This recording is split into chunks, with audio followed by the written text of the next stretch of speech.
Assalamualaikum warahmatullahi wabarakatuh.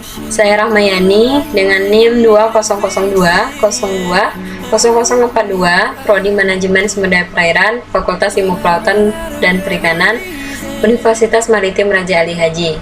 Nah, di video kali ini saya akan menerangkan pembelajaran mengenai daur hidup ikan di alam dan pola pertumbuhan ikan di perairan umum untuk melengkapi tugas mata kuliah saya, yaitu biologi perikanan.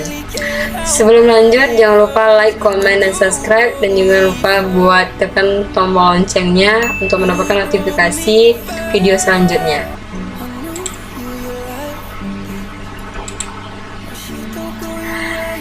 Yang pertama, kita akan membahas mengenai daur hidup ikan, yaitu ada fase telur. Tahapan pertama kali yang akan dilalui dalam daur hidup ikan adalah fase telur, yang sangat bergantung pada suhu dan perairan di mana telur tersebut berada. Untuk jenis ikan yang hidup di dalam air yang bersuhu hangat, maka telur tersebut akan lebih cepat menetas. Sedangkan pada ikan yang berada di dalam air yang bersuhu dingin, maka telur akan lebih lambat menetasnya. Selain itu, saat proses penetasan pada telur akan dilakukan di luar tubuh dari sang induk. Biasanya ikan betina akan meletakkan telur-telurnya di dalam tempat tertentu yang aman dari para predator atau mangsa. Nah, di sisi lain, ikan jantan akan menyemprotkan sperma mereka pada kumpulan telur-telur tersebut. Baik, selanjutnya yaitu ada fase larva. Fase kedua ini yaitu ketika telur ikan sudah menetas dengan selamat, maka siklus daur hidup ikan akan berlanjut pada fase larva.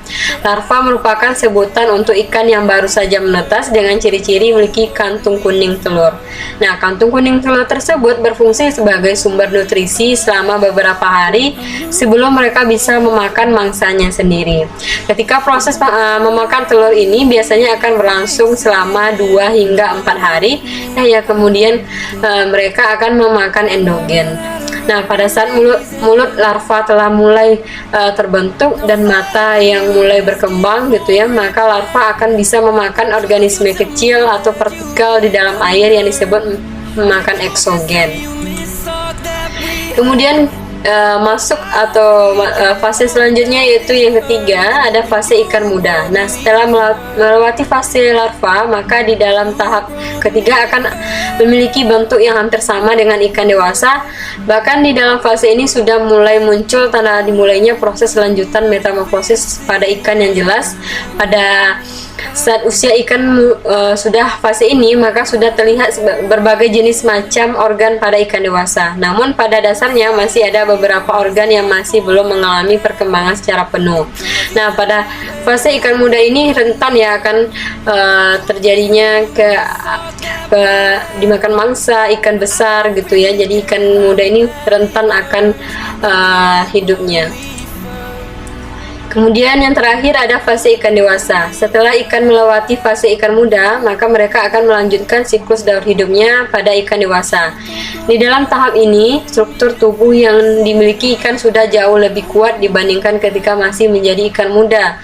Selain itu, sudah banyak juga organ pada ikan yang sudah mulai matang dan bisa berfungsi secara sempurna.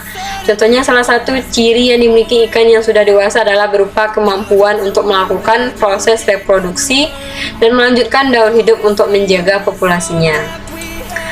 Nah, berikut ya merupakan gambaran dari daur hidup atau reproduksi ikan yang mulai dari telur, kemudian ini larva, ikan muda, dan kemudian menjadi ikan dewasa. Yang ini yang disebut dengan kantung kuning telur ya, yang sebelumnya terjadi di larva. Kemudian ini merupakan link untuk teman-teman, nantinya saya akan mencantumkannya di deskripsi untuk mengenai video siklus hidup ikan. Kemudian kita lanjut mengenai pola pertumbuhan ikan di perairan umum. Nah, banyak faktor yang mempengaruhi pertumbuhan ikan. Faktor ini dapat digolongkan menjadi dua bagian besar, yaitu ada faktor dalam ya, ada faktor in dan faktor eksternal atau faktor luarnya. Faktor ini ada yang dapat dikontrol, ada yang tidak gitu. Faktor dalam umumnya adalah faktor yang sukar dikontrol. Di antaranya ialah keturunan, jenis kelamin, umur, parasit, dan penyakit. Dalam satu kultur, faktor keturunan mungkin dapat dikontrol dengan mengadakan seleksi ya untuk mencari ikan yang baik pertumbuhannya. Nah, untuk faktor luar utama yang mempengaruhi pertumbuhan ialah makanan dan suhu perairan.